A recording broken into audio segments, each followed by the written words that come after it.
에스겔 48장 1절에서부터 마지막 절까지 빨리 읽어드리겠습니다. 모든 지파의 이름은 이와 같으니라. 북쪽 끝에서부터 헤들론 길을 거쳐 하맛 길을 지나서 다메섹 경계선에 있는 하살레논까지 곧 북쪽으로 하맛 경계선에 미치는 땅 동쪽에서 서쪽까지는 단의 몫이요 단 경계선 다음으로 동쪽에서 서쪽까지는 아셀의 몫이요 아셀 경계선 다음으로 동쪽에서 서쪽까지는 납달리의 몫이요 납달리 경계선 다음으로 동쪽에서 서쪽까지는 므낫세의 몫이요 므낫세 경계선 다음으로 동쪽에서 서쪽까지는 에브라임의 몫이요 에브라임 경계선 다음으로 동쪽에서 서쪽까지는 르우벤의 몫이요 르우벤 경계선 다음으로 동쪽에서 서쪽까지는 유다의 몫이요 유다 경계선 다음으로 동쪽에서 서쪽까지는 너희가 들을 땅이라. 너비는 25,000척이요 길이는 다른 목수의 동쪽에서부터 서쪽까지와 같고 성소는 그 중앙에 있을지니 곧 너희가 여호와께 들의 예물로 삼을 땅의 길이는 25,000척이요 너비는 10,000척이라. 이 들이는 거룩한 땅은 제사장에게 돌지니 북쪽으로 길이가 25,000척이요 서쪽으로 너비는 10,000척이요 동쪽으로 너비가 10,000척이요 남쪽으로 길이가 25,000척이라. 그 중앙에 여호와의 성소가 있게 하고 이 땅을 사독의 자손에게서 거룩하게 구별한 제사장에게 돌릴지어다. 그들은 직분을 지키고 이스라엘 족속이 그릇될 때에 레위 사람이 그릇된 것처럼 그릇되지 아니하였느니라. 땅의 예물 중에서 그들이 예물을 받을지니 레위인의 직경지에 관한 가장 거룩한 예물이니라. 제사장의 경계선을 따라서 레위 사람의 몫을 주되 길이는 25,000척이요 너비는 10,000척으로 할지니 이 구역의 길이가 25,000척이요 너비가 각기 10,000척이라. 그들이 땅을 팔지도 못하며 바꾸지도 못하며 그 땅에 처음 있는 열매를 남에게 주지도 못하리니 이는 여호와께 거룩히 구별한 것입니다. 이 25,000척 다음으로 너비 5,000척은 속된 땅으로 구분하여 성읍을 세우고 거주하는 곳과 전원을 삼되 성읍이 그 중앙에 있게 할지니 그 크기는 북쪽도 45,000척이요 4,500척이요 남쪽도 4,500척이요 동쪽도 4,500척이요 서쪽도 4,500척이며 성읍의 들은 북쪽에서 250척이요 남쪽으로는 250척이요 동쪽으로 250척이요 서쪽으로 250척이며 예물을 삼아 거룩히 구별할 땅과 연접하여 남아있는 땅의 길이는 동쪽으로 10,000척이요 서쪽으로 10,000척이라. 곧 예물을 삼아 거룩하게 할 땅과 연접하였으며 그 땅의 소산을 성읍에서 일하는 자의 양식을 삼을지니라. 이스라엘 모든 지파 가운데 그 성읍에서 일하는 자는 그 땅을 경작할지니라. 그런즉 예물을 드리는 땅의 합계는 길이도 25,000척이요 너비도 25,000척이라. 너희가 거룩히 구별하여 드릴 땅은 성읍의 기지와 합하여 네모 반듯할 것이니라. 거룩하게 구별할 땅과 성읍의 기지 좌우편에 남은 땅은 군주에게 돌지니 그 거룩하게 구별할 땅의 동쪽을 향한 그 경계선 앞 25,000척과 서쪽을 향한 그 경계선 앞 25,000척이라. 다른 목들과 연접한 땅이니 이것은 군주에게 돌릴 것이며 거룩하게 구별한 땅과 성전의 성소가 그 중앙에 있으리라. 그런즉 군주에게 돌려 그에게 속한 땅은 레위 사람의 기업 좌우편과 성읍의 기지 좌우편이며 유다 지경과 베냐민 지경 사이에 있을 것이라. 그리고 30절을 볼 것입니다. 그 성읍의 출입군이 이러하니라. 북쪽의 너비가 4,500척이라. 그 성읍의 문들은 이스라엘 지파들의 이름을 따른 것인데 북쪽으로 문이 셋이라. 하나는 르우벤 문이요 하나는 유다 문이라.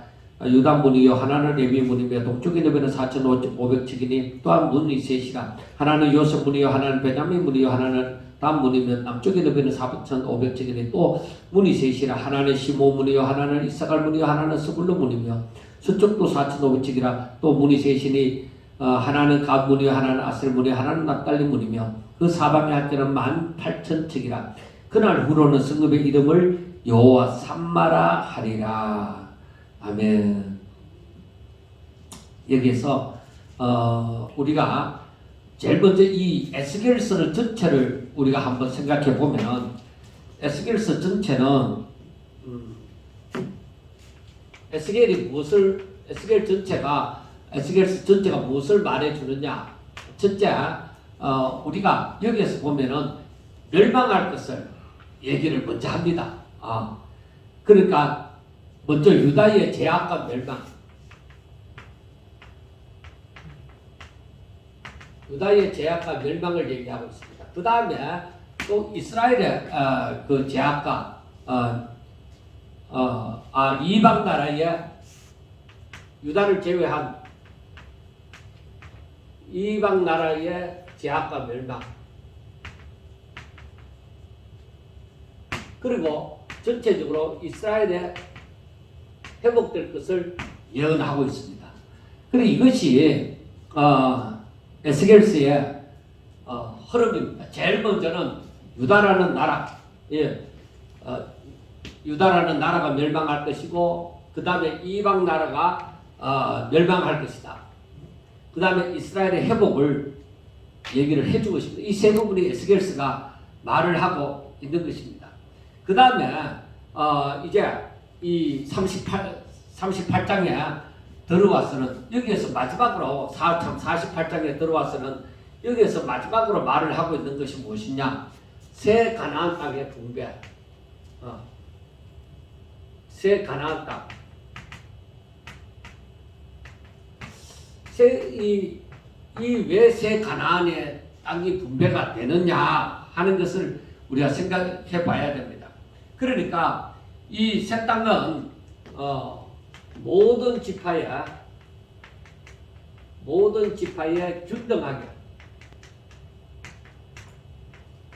균등하게 분배가 되어진다는 것입니다. 그러니까 옛 언약 하에서는 뭐 어느 지파가 더 많이 가져가고 적게 가져가고 하는 일이 있었지만은 이 새 가나안 땅에 들어가면은, 새로운 언약의 땅에 들어가면은 그때는 모든 지파가 다 똑같이 균등하게 분배가 되어진다는 것을 얘기를 하고 있습니다. 그리고 또 새 가나안 땅에 들어가면은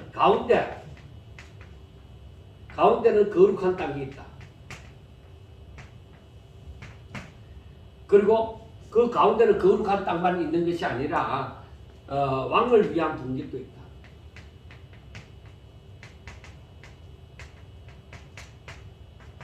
왕을 위한 분깃도 있다. 거룩한 땅이 있고, 거기에 성소가 있고, 그 다음에 왕을 위한 땅도 그 이스라엘 전체의 땅에 있을 것이다 하는 것을 얘기를 하고 있습니다. 자, 우리가 알아야 되는 것은 솔로몬 시대 이후에 그 이스라엘이라는 나라는 그 북쪽 이스라엘이라는 나라가 형성되어지고, 남쪽 유다가 이스라엘과 유다로 이렇게 나눠집니다. 그런데 이 이스라엘은 진작에 일찌감치 멸망했습니다. 일찌감치 멸망하는 원인이 무엇일까요? 이것은 북쪽 이스라엘이 일찌감치 멸망하는 것은 처음부터 뭐예요? 단과 베델에 금송아지 만들어 놓고 우상을 섬겼습니다. 이것이 너희들을 애굽에서 이끌어낸 하나님이다 하고 금송아지 만들어 놓고 섬기는 거예요. 왜 그렇게 했느냐? 막상 북쪽 이스라엘이 이제 갈려져서 가고 보니까 이 이스라엘 사람들이 남쪽 유다에 있는 예루살렘으로, 성전에 있는 예루살렘으로 자꾸 예배하러 간다 이 말이에요. 그리고 왜냐하면 하나님의 명령이 1년에 3차 어느 곳에 있든지 너희들이 이곳에 와서 예배할지니라, 남자들은 이곳에 와서 예배할지니라 하니까 사람들이 저렇게 가다 보면은 나중에는 저 유다 땅으로 다 넘어갈 것이 아닌가. 그래서 못 가도록 막고 땅과 베델에 금송아지 만들어 놓고서 그래 놓고 우상을 만들어 놓고 이것이 너희를 애굽에서 이끌어낸 너희 하나님 여호와다. 그렇게 하면서 거기서 제사를 드리라는 거예요. 이게 뭐냐? 하나님을 말하나 하나님을 섬기는 것이 아니라는 것이죠. 왜? 하나님의 말씀대로 하는 것이 아니니까. 하나님을 말하나 하나님을 섬기는 것이 아니다. 오늘날에도 마찬가지입니다.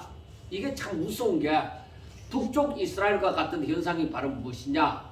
이것은 오늘날에도 하나님을 말하지만은 하나님의 명령대로 하나님을 섬기지 않는다는 것입니다. 이게 문제라는 거예요. 그래서 거기에는 거짓 선지자들이 분명히 존재하죠. 그 거짓 선지자들이 존재하니까 지금 우리가 믿는 것이 바로 믿는 거야. 우리가 이렇게 사는 것이 정상이야.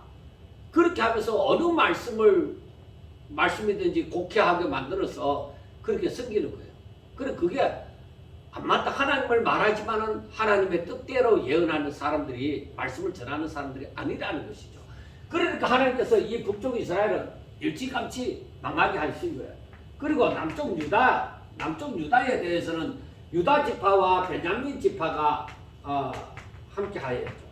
이 집에서 유다 지파와 베냐민 지파가 남쪽 유다를 이루게 되어지는데 그런데 이들은 뭐예요? 하나님을 섬기지만은 성전이 거기 있고 하나님을 섬기지만은 나중에 이들은 타락을 했다. 타락을 하고 결국에는 하나님의 말씀이 저희들 가운데 없다. 이들은 하나님을 말하지, 또 남쪽 유다 같은 경우는 성전이 거기 있고 하지만은 이들은 성전을 더럽혔다. 거룩한 곳을 거룩하게 여기지 않았다는. 그러니까 이들은 하나님 앞에 구별해야 될 것을 구별하지 않았다는 것입니다. 그러니까 또 자동적으로 이스라엘 백성들이나 일찌감치 타락한 이자들이나 뭐가 다를 것입니다. 그래서 하나님께서 이들을 바로 멸망시켰다는 것입니다. 그러니까 북쪽 이스라엘과 남쪽 유다가 다 같이 멸망을 한 거죠. 그러면은 나중에 회복이 하나님께서 이 에스겔서 보면은 마지막에 이스라엘의 회복이 있으리라. 이스라엘에게 회복이 있는데 이때는 바로 남쪽 유다와 북쪽 이스라엘 여기에 무슨 차별이 있느냐? 하나님이 회복할 때는 다 똑같아요. 다 멸망했으니까. 그러니까 하나님께서 회복할 때는 유다와 이스라엘을 통틀어 이들이 다 하나님의 백성이다. 그래서 어떤 죄를 지었든지 간에 하나님께로 돌아오는 사람들, 하나님의 말씀을 듣고 돌아오는 사람들은 이들은 다 구원을 받아서 새 언약의 백성이 되어지는 거예요. 그래서 하나님께서 이스라엘의 회복이 있을 때, 그래서 새로운 가나안이 주어질 때, 그때는 어떻게 되느냐? 모든 것이 균등하다. 그러니까 어느 사람이든 다 하나님 앞에 다 동일하다. 다 구원을 받고 저들이 누리는 기업도 다 똑같다. 그러나 단 한 가지, 저들의 행위에 따르는 상급, 행위에 따르는 상급은 다르다는 것을 얘기를 해주는 것입니다. 자, 그리고 우리가 알아야 되는 것이 저들이 동일한 구원을 받고 동일한 은혜를 받을 것에 대해서 말을 하지만은 저들은 행위에 따르는 저들이 하나님 앞에서 살면서 저들이 얼마나 수고했느냐 거기에 따르는 상급은 행위 상급은 다르다는 것입니다. 그리고 여기에서 이제 말씀을 하고 있는 것은 이제 이스라엘 백성들이 즉 하나님의 백성들 유다도 남쪽 유다와 북쪽 이스라엘 백성들이 저들이 회복하게 되어질 적에는 바벨론 포로에서 고국으로 돌아가서 새 나라를 건설하게 될 것이다. 하나님이 다스리시는 새 나라의 건설을 여기에서 말씀을 하고 있습니다. 그 다음에 이 새 나라를 건설할 것을 얘기를 하면서 그 속에 숨은 뜻은 바로 무엇이냐? 즉 이스라엘 백성들, 즉 하나님의 백성들이 죄악의 포로에서 이제 벗어나서 이제 하나님 나라로 들어가는 것을 의미를 합니다. 그래서 여기에서 새 가나안 땅, 즉 이 새 땅은 성도들이 받을 영생의 기업을 얘기를 하는 거예요. 그래서 이 에스겔 성전이 이 지상에서는 세워지지 않았습니다. 바로 새 하늘 나라에서 세워질 성전인 것입니다. 그래서 하나님의 구원의 날에 모두가 다 그 구원에 똑같은 자격으로서 동참을 하게 되어집니다. 그래서 우리가 여기에서 우리가 야고보서나 베드로전서를 보면서도 느끼는 것이 무엇이냐? 그 마지막 날에는 하나님께서 우리들에게 바로 칭찬과 존귀와 영광을 가지고 오신다. 그래서 끝까지 견디는 자들은 이것을 누리게 되어진다 하는 것을 우리가 생각해 볼 수가 있습니다. 그러므로 우리는 새 땅에서 새 가나안을 바라보면서 새 땅을 그리면서 살아가는 사람들은 항상 소망을 가지면서 절대로 어떠한 형편에서도 쓰러지지 아니하고 하나님만 바라봐야 될 것을 얘기를 해주고 있습니다. 자, 그런데 우리가 12지파에 하나님께서 이 이스라엘에게 허락한 이 모든 땅에 있어서 12지파가 균등하게 배분이 되어지는데, 그래서 우리가 여기서 보면은 이스라엘 땅이 이제는 전에는 뭐 지명 이름이 나왔지만 이제는 어느 지파가 가지고 나면 그 끝에서 동쪽과 서쪽이 경계가 되어지고 이런 식으로 얘기를 하고 있습니다. 그러니까 균등하게 배분이 되어지되 중요한 것은 이 말씀을 가만히 보면서 느끼는 것이 중요한 것이 무엇이냐? 그 가운데 저들의 중앙에 있는 땅은 거룩한 땅이다. 그렇게 말씀을 하고 있습니다. 왜 중앙에 있는 땅이냐? 그것도 우리가 생각해 봐야 되는 문제죠. 자, 우리가 생각해 볼 때 쉽게 이렇게 둘러갖고 동그라미로 생각해 봅시다. 근데 이 중앙에 있는 땅은, 이 땅은 바로 거룩한 땅입니다. 여기에 바로 무엇이 있느냐? 여기에 성소가 있다. 그러니까, 그리고 모든 이제 말 마지막에 나오지만은, 각기 저들이 행군할 때처럼 동서남북에 세 지파씩 이제 머물게 되어지고, 거기에 들어갈 때에 그 문마다 12지주문이라고 우리가 보통 얘기를 하잖아요. 그 문문에 각 지파의 이름이 다 기록이 되어져 있다. 그렇게 얘기를 하는데, 이들이 이 성소를 주변으로 살면서 항상 성전 중심에 신앙생활을 할 것을 얘기를 하고 있습니다. 그래서 오늘날 사람들에게서는 이것이 많이 퇴색되어졌지만은 우리가 오늘날 이 땅에 살면서도 신앙생활이 뭐요? 전부 다 성전 중심이 되어져야 된다. 어떤 다른 의미에서는 하나님 중심. 오직 하나님이 내 삶의 주축이 되어져서 그렇게 살아야 된다는 것을 여기에서 얘기를 해주고 있습니다. 그리고 내 마음의 중앙에 하나님이 계셔야 된다는 그러한 의미가 있는 것입니다. 그리고 새 땅은 오직 하나님께서 모든 것의 중심이 되는 사회다. 그러면 우리가 신앙생활을 하면서 점점 더 시간이 가면 갈수록 내 중심에는 하나님 계신다. 이렇게 고백이 나와줘야만 되는 거예요.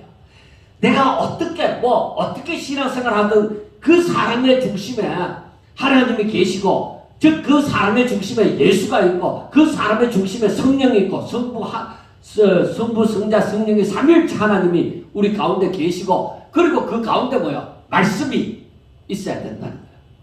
그 하나님, 그래야 하나님 중심으로 살아가잖아요. 그 다음에 우리가 보면은, 이 당시에 구약시대이기 때문에 이 당시에 어떻게 했느냐. 하나님 중심 사회지만 그 다음에 제사장들의 몫이 있었습니다. 제사장. 그리고 레위. 그리고 우리가 여기에서 생각해야 되는 것이 진정, 그 하나님의 성소가 세워지는 땅의 일부와 그 위에 있는 부분이 이렇게 제사장과 레위인의 몫으로 돌아가는데, 그걸 알아야 되는 것은 이 제사장과 레위인은 하나님의 일을 주업으로 하기 위해서 일상의 일을 하지 못하도록 땅을 분배해 주지 않았습니다. 그래서 우리는 생각을 해야 돼요.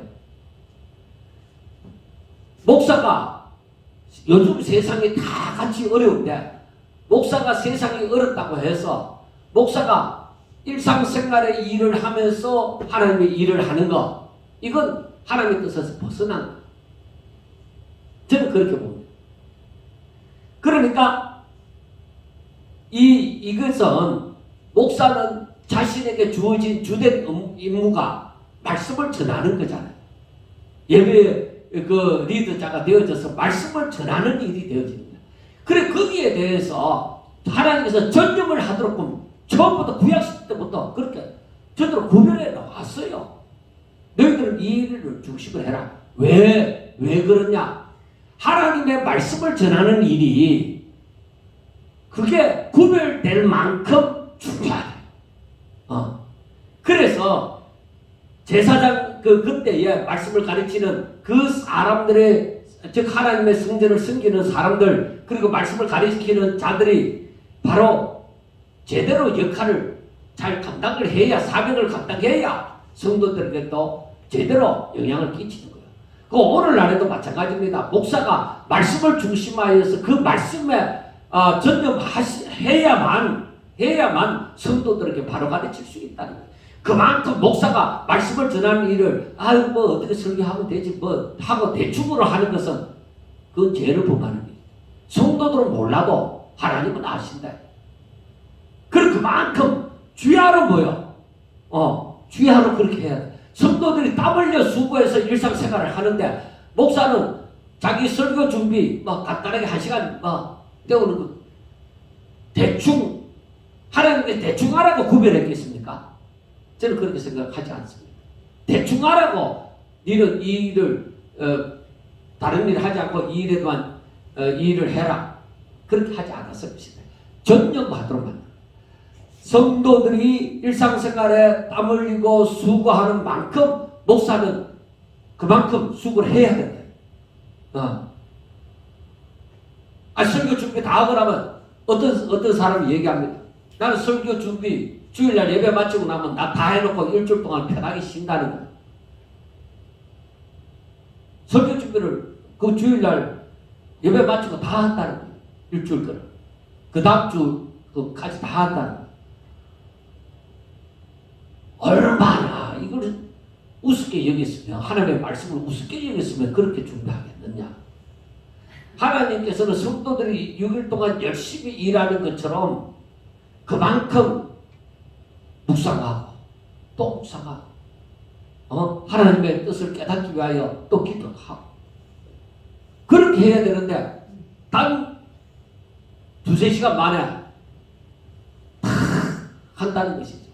그래서 어떤 사모님 저번에도 얘기했잖아요. 어떤 사모님이 목사님 늘 수십 년간을 해왔는 건데 뭐 그리 어렵게 생각합니까? 제가 그 말 듣고 깜짝 놀랐죠. 당신 남편 목사가 그래 하구나. 수십 년 동안 해왔는데 그 뭐 1시간 때문에 그렇게 힘쓰고 애쓸 필요 있느냐? 당신이 누릴 거 누리면서 신경 쓰지 않고 편하게 이미 늘 해온 건데 편하게 하면 안 되겠느냐? 그래서 제가 한 얘기가 있습니다. 저는 요즘 또 40년을 목회를 해왔지만은 설교를 해왔지만은 요즘 또 강단에 올라갈 때마다 진짜 성령이 역사해 주지 않으면 안 된다고 저는 그렇게 느끼고 떨림이 있습니다. 그래서 그 사람이 입을 닫아버린 거죠. 사실 그렇습니다. 준비를 해도 또 묵상을 해도 타이핑을 칠 때 하고 또 원고를 들고 강단에 와서 설교할 때 하고 또 성령의 역사함으로 또 다른 부분이 있는 거예요. 그러니까 떨림이 있는 거죠. 하나님께서 하다못해 새벽 예배도 그런 거예요. 그런데 그걸 소홀히 할 것이 못 된다는 하나님께서 하나님을 섬기는 일에 너희들은 전념을 해라. 그래서 다른 지파들처럼 일상의 수고를 하지 않도록 만든 거예요. 그래서 그 기업이 없도록 만든 거예요. 기업이 있으면 어떻게 돼요? 기업이 있으면 농사를 짓고 양을 치고 해야 되잖아요. 할 일 있으면. 그렇지 않습니까? 목사가 돈도 가지고 있고 직장도 있고 회사도 운영하고 이러면은 그거 당연히 신경 쓰잖아요. 그러니까 하나님께서 기업을 주지 않았단 말이에요. 그래서 제가 깨달은 것이 무엇이냐? 목사는 거기에 대해서 초월해요. 세상에서 누릴 수 있는 회사, 그 기업들, 누리는 것에서부터 말씀 전할 동안은 절대 거기에서 해방이 되어져야 된다는 것이죠. 거기서 자유롭지 못하면은 자신에게 주어진 일을 제대로 감당할 수가 없다는 것이죠. 그래서 목회자는 세상 사람들이 일하는 거기에 대해서 관심을 가지고 오히려 살 수가 없습니다. 자, 이렇게 함으로 말미암아 일상의 수고를 하는 다른 지파의 사람들로부터 생계를 보장받을 권리를 주신 거예요. 하나님께서. 그래서 일반 성도는 하나님께서 주신 그들의 직업에 충실하고 목회자들은 또한 하나님께서 주신 하나님의 말씀을 전파하는 일에 충실하고 그래서 각자에게 주어진 일에 성도들은 다 중요한 거죠. 그래서 내가 하나님의 말씀을 전할 직분을 받았다. 이 또한 중요하고 성도들이 하나님의 말씀을 전할 직분을 받지 않았다 하더라도 그 직업이 주어졌을 때 그 직업 또한 중요한 거예요. 왜? 하나님의 영광을 위해서 쓰임받으니까. 그래서 말씀 전하는 일만 하나님께로부터 구별함을 받았느냐? 아니. 그것은 그 일을 하도록 이렇게 분리가 되어져서 기업을 주지 않고 하나님 말씀을 전하는 그 일에 성소에 일하는 그 일에 전념하라고 되어져 있는 거고 일반 성도들은 또한 하나님의 영광을 위하여서 자신이 열심히 수고해서 하나님 앞에 드릴 것을 드리는 일이 또 그것이 하나님의 영광을 위하는 일이잖아요. 그리고 그것 또한 거룩한 일이에요. 이거 성도들은 세상의 일에 뭐 어떻게 아니 그런 말 함부로 하면 내가 주의 이름으로 하나님의 영광을 위하여 그 일을 한다고 하면 그건 거룩한 일이에요. 왜? 하나님 것이니까. 그 직업 또한 하나님 것이니까. 그래서 그들이 부자가 되어져서 교만해진다는 것은 하나님의 영광을 위한 직업이 아니었다는 것이죠. 그들 자신을 위한 직업이 되어졌다는 것이죠. 그러나 이들이 열심히 땀 흘려 수고하면서 하나님의 영광을 위하여 하나님 앞에 드릴 것을 드리고 주를 위하여 하는 수고의 수고를 한다면은 이 제사장들과 레위인들이 자신의 일에 더욱더 충성할 수 있게 되어지죠. 그래서 하나님께서 이들이 잘못한 것은 하나님이 이들을 채찍질하는 거예요. 그래서 나타나는 전세가 다 다른 거예요. 우리가 그걸 분명하게 아셔야 되는 거예요. 자, 그 다음에 하나님의 성소가 세워질 그 거룩한 땅에는 성읍과 저들의 성읍과 그 성읍 기지가 저들에게 세워지는 것입니다. 그래서 성읍과 성읍 기지는 12지파에 이루어진 이스라엘 백성들이 나라의 번영과 안녕을 도모하기 위해서 공동으로 모여서 활동하는 그 장소를 성읍 기지를 얘기를 합니다. 그리고 이 성읍은 어떻게 되어져 있다고 했어요? 12개의 문으로 되어져 있다. 그리고 각 문에는 뭐요? 각 지파의 이름이 기록이 되어져 있다고 얘기를 합니다. 그러니까 새 땅에 이러한 성읍과 성읍 기지가 세워진다는 것은 이 새 땅은 이제 서로가 질투하고 서로 시기하고 그럼으로써 살아가는 것이 아니라 서로 사랑하라. 그 계명이 이루어지는 곳이에요. 그래서 서로 협동하고 서로 도와주고 그렇게 해서 하나님의 백성이 서로 조화롭게 잘 살아가는 것. 이것이 중요한 거예요. 그래서 초대교회를 우리가 가만히 보면 초대교회가 어떻게 이루어졌는가. 그러니까 누가 부자고 누가 가난한 자고 할 것이 없이 자신이 일할 수 있는 것을 일을 하고 내어놓을 수 있는 것을 내어놓고 함으로써 서로가 다 같이 하나님의 법칙에 맞추어서 살아가는 사랑의 공동체였어요. 오늘날도 마찬가지예요. 한 주의 나라가 더욱더 확실하게 하나님의 나라가 이루어질 것을 바라보는 우리시 옛날 초대교회 때보다도 오히려 지금이 더 가까워져 있잖아요. 그러니까 지금 이 시대에 우리는 더욱더 하나님의 나라에 가까워져 가야 된단 말이에요. 개인적인 것은 개인주의가 되어지는 것은 타락한 나라예요. 오히려 하나님의 교회는 오히려 더 사랑이 생겨나고 막 각박한 그러한 교회가 아니고 니는 내고 나는 나고 예배 드리다 가면 우리는 끝이고 그런 게 아니다. 오히려 하나님을 섬기는 믿음의 공동체로서 오히려 서로 사랑하고 서로 가진 것을 내어놓고 서로 나누고 그런 새로운 공동체, 정말로 새로운 질서와 사랑을 가진 그 공동체를 이루어 나가야 되는 거예요. 그래서 교회에서 사람이 맡은 적든 또 먼저 된 자들이 먼저 앞서 보임으로써 목사가 먼저가 되어져야 되겠죠. 그래서 물론 그 목사는 목사로서 할 수 있는 분량이 있겠지만은 왜냐 이 부분에서만 그러면 목사는 하나님의 말씀을 잘 전하고 그것 하나님의 뜻을 제대로 전하는 것을 최선을 다한다면은 그리고 성도들도 이런 사랑을 또 나누는 걸 또 서로가 부족한 자들을 헐뜯지 아니하고 무시하지도 아니하고 오히려 하나님께서는 내게 이만큼 주셔서 그래서 우리가 이렇게 나눌 수 있어서 좋아. 그러면서 주의 일에 관심을 가지고 열심을 내고 또 사랑하는 일에 뜨겁게 마음으로 뜨겁게 사랑하라고 하는 그 베드로전서 2장의 말씀처럼 그렇게 뜨겁게 사랑하는 그러한 공동체가 이루어져 가야만 된다는 것을 말씀을 하고 있습니다. 그 다음에 이 유다와 베냐민 지파에 거기에 거룩한 땅이 예루살렘을 중심으로 거룩한 땅이 주어집니다. 그런데 거룩한 땅 안에는 성소가 세워지는데 성소가 네모 반듯하게 정사각형으로 세워지는 거예요. 어떤 한 면이 좁는 거 이런 게 없어요.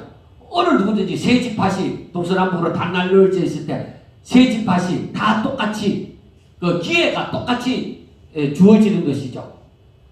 그리고 그 위쪽은 성소가 세워지고 성소 그 위쪽은 레위인을 위한 기업으로 세워지고 그 아래쪽은 바로 성읍 기지가 주어지는 것이 되어지는데 그러면 성소 좌우편에는 왕의 기업이 주어지는 것이죠. 그런데 우리가 여호수아 시대에는 왕의 기업이 없었습니다. 왜? 하나님이 왕이 되어주시니까. 그런데 이제 이 새 땅에서는 왕에게 영원한 기업을 주시는 이유가 있어요. 왜? 왕이 그 기업을 가지고 백성의 재물을 착취하지 않도록 하기 위해서입니다. 이거는 정상적인 왕이죠. 악한 왕들은 뭐예요? 자기 배부리려고 그걸 또 대대로 누리려고 하는 것이 독재이죠. 제가 캄보디아 땅에 들어갔을 때도 훈센 총리가 40년 이상을 지금 독재를 하고 있는 거예요. 그리고 그들의 국회는 전부 다 훈센 편입니다. 훈센을 반대했을 때는 뭐예요? 축척을 당하는 거죠. 어느 시에 죽을지도 모르는 것이죠. 그러나 그 나라가 공산주의는 아닙니다. 왕을 세워놓은 이 의회주의의 그 형식은 의회주의입니다. 그러나 이제 훈센이 그 다음 후계자로서 자기 아들을 두고 있습니다. 그러니까 그 세습을 하고자 하는 것이죠. 그래서 이 캄보디아 사람들은 나름 훈센에 대한 불만을 가진 사람들이 많이 있다는 것을 얘기를 듣다 보면은 알게 되어집니다. 그런데 우리가 알아야 되는 것은 여기에서 그 새 땅에 주어지는 그 기업 분배에 있어서 왕에게 주어지는 것이 있다고 하는 것은 왕이 백성들에게 주어진 하나님께서 백성들에게 그 각 지파에게 주신 기업이 있단 말이에요. 그것을 왕이 권력으로서 빼앗지 못하도록 하는 것입니다. 그래서 항상 지도자된 사람들은 그 각 사람에게 돌아가는 것을 빼앗아 먹을 생각을 하면 안 됩니다. 어떤 위치에 있든지 간에 그것이 이루어지면 좋겠죠. 그리고 또 한 가지는 무엇이냐? 옛 언약 하에 있어서는 옛 언약 가운데서는 이스라엘 나라가 이방 사람에 대해서 어떻게 했느냐? 어떤 면에서 보기에는 개방적이지만은 형식적으로는 폐쇄적이었습니다. 그래서 이방 사람들을 개같이 취급했죠. 무시해버렸죠. 그런데 새 언약 가운데서는 이것이 사라집니다. 사라지고 이제 하나님의 나라는 이방인들에게도 우리가 앞에서 보았던 것처럼 이방인들도 기업을 누릴 수가 있다는 거예요. 그러므로 내용적으로나 형식적으로 개방되어서 누구나 하나님의 백성이 되어질 수 있는 기회가 주어졌다 이거예요. 그래서 전에는 너희들이 긍휼을 받지 못했으나 이제는 긍휼을 받는다. 전에는 하나님의 백성이 아니었지만 이제는 하나님의 백성이다 하는 그런 말씀들이 이제 온전히 이해가 되어지는 것이죠. 자, 그리고 이 성소 이름이 있는데 그 성읍의 이름은 뭐였어요? 여호와 삼마. 하나님이 거기 계신다는 거예요. 그래서 새 땅에서는 이스라엘 모든 지파와 하나님께서 함께 하신다. 그런 의미가 있습니다. 그래서 우리는 하나님께로 나아가면 나아갈수록 하나님이 나와 함께 하시는 것을 체험하게 되어지는 거예요. 그래서 하나님을 사랑하는 자, 그에게로 가까이 나아가는 자는 더욱더 하나님의 임재를 느끼고 하나님 앞에 감사하게 되어지고 더욱더 하늘의 소망이 확실해지고 그러므로 더욱더 하나님 앞에 하나님을 찬양하며 살아갈 수가 있는 것입니다. 자, 그래서 이 하나님께서는 모든 이 백성들과 함께 하시며 동행을 하시는데 단 한 사람도 없이 다 하나님 앞에 거하는 축복을 누리게 되어집니다. 그래서 우리가 하나님께서 원하시는 것은 모든 사람들이 다 하나님 곁에서 하나님의 이 복을 누리면서 사는 것이구나. 우리가 에스겔서 앞에서 보았지만은 그 성전 중심의 그 문지방에서부터 흘러내리는 물이 점점 흘러내리면서 이제 헤엄칠 만큼 이제 발목에서 무릎에서 허리로 그 다음에 능기 헤엄칠 만큼으로 흘러갑니다. 거기에서 우리가 알아갈 수 있는 것은 그 주변에 물이 흐르는 주변에는 그 실과들이 계절을 따라서 실과를 주렁주렁 맺게 되어지고 거기에 식물을 잘 자라게 되어진다는 것을 알 수가 있습니다. 그래서 이 에스겔서를 마치면서 우리가 생각하는 것은 바로 무엇이냐? 하나님 나라는 이 세상과 같지 않습니다. 이 세상은 가면 갈수록 타락하여져 가고 이 세상은 가면 갈수록 개인주의가 되어져 갑니다. 그래서 앞으로 세상이 되어지는 것을 바라보면은 정말로 타락한 것을 볼 수가 있습니다. 제가 지난번에 말씀드렸는가 모르지만은 천주교에서는 교황이 아예 그 동성연애자들을 똑같은 사람으로 인정을 해버립니다. 이거 문제가 죄가 되지 않는다는 것이죠. 오히려 이걸 간증해 주지 못하는 사람들이 죄라는 것이죠. 그래서 여러분 천주교가 똑같은 하나님을 믿고 있다고 생각하면 우리와 똑같은 신앙을 갖고 있다고 생각하면 안 됩니다. 그들은 천주교인들은 그 부분에 대해서 잘 알지 못함으로 우리와 똑같아 개신교는 별 다를 바가 있나 이래 생각하지만 아니요. 차별이 많이 있습니다. 그래서 어떤 사람들은 일부분의 사람들은 천주교에도 구원이 있다 이렇게 말하는 사람들도 있지만 많은 개신교 사람들은 천주교에는 구원이 없다고 얘기를 합니다. 그들은 하나님을 말하지만 하나님을 섬기는 것, 진정한 하나님을 알고 섬기는 것이 아니라고 얘기를 합니다. 그래서 우리는 자식들을 결혼을 시킬 때도 그 부분을 중요하게 생각하셔야 됩니다. 그리고 우리가 이 에스겔서를 가만히 보면서 생각해야 되는 것은 하나님께서는 우리와 함께 하시기를 원하시고 하나님은 나의 아버지가 되시고 우리의 하나님이 되셔서 우리의 주인이 되셔서 그리고 우리는 그의 아들이 되고 그의 종이 되어져서 하나님 앞에 하나님의 말씀을 순종하며 하나님 앞에 영광 돌리며 하나님께서 주시는 신령한 복을 누리면서 살기를 원하시는 거예요. 그래 하나님께서 주시는 신령한 복이 무엇인가? 오직 그 하나님으로 말미암아 내 마음에 평강이 임하고 하나님의 말씀을 순종함으로 주의 영이 내 가운데 거하여서 하나님의 능력으로 살아가도록 만들어 주시는 것입니다. 이러한 신령한 복을 누리면서 우리가 살게 될 때에 하나님을 믿는 것이 무엇이구나 하는 것을 알게 되어지는 것이죠. 그래서 우리가 그리스도를 영접하고 우리의 모든 것을 그리스도를 주로 삼고 그에게 모든 것을 맡기고 그 뜻대로 살아감으로 말미암아 이 땅에서부터 우리가 하나님 예수 그리스도를 영접했으니까 하나님의 나라가 임하였으니까 이 땅에서부터 하늘의 복을 누리며 새 땅에서는 영원한 복을 누리도록 해야만 할 것입니다. 여러분 이 땅에서는 그런 복을 누리지 못한다고 생각하면 안 됩니다. 우리가 예수님을 영접하였으므로 벌써 하나님의 나라가 우리 가운데 임하였기 때문에 우리가 하늘나라의 시민으로서 하나님의 거룩한 아들로서 우리가 삶을 살아갈 때는 이 땅에서부터 우리가 벌써 누릴 수 있는 것을 신령한 복을 누리면서 살게 되어진다는 것을 알고 항상 크게 소망을 가지고 하나님을 의지하며 하나님과 동행하며 하나님의 나라를 이 땅에서부터 체험하며 하나님 앞에 영광 돌릴 수 있기를 주의 이름으로 축원합니다. 기도드리겠습니다. 하나님 아버지 감사합니다. 저희들이 연약하고 부족할지라도 하나님께서 지켜주시고 붙잡아 주시사 날마다 하나님의 뜻을 깨달아 알아가게 하여 주시고 날마다 주와 함께 동행하게 하여 주시고 날마다 주로 말미암아 기뻐하는 자가 되게 하여 주시옵소서. 하나님 아버지 저희들이 아버지의 죄 많고 허물이 많지만은 주의 보혈로 깨끗하게 씻음을 받아서 마음이 청결한 자가 되어져서 하나님을 볼 것이며 오직 하나님의 그 뜻을 순종하며 하나님을 찬양하며 저희들이 항상 주와 함께 동행하며 하나님을 잘 섬기는 하나님의 귀한 종들이 다 되게 하여 주옵소서. 예수님 이름으로 감사하며 기도드리옵나이다. 아멘.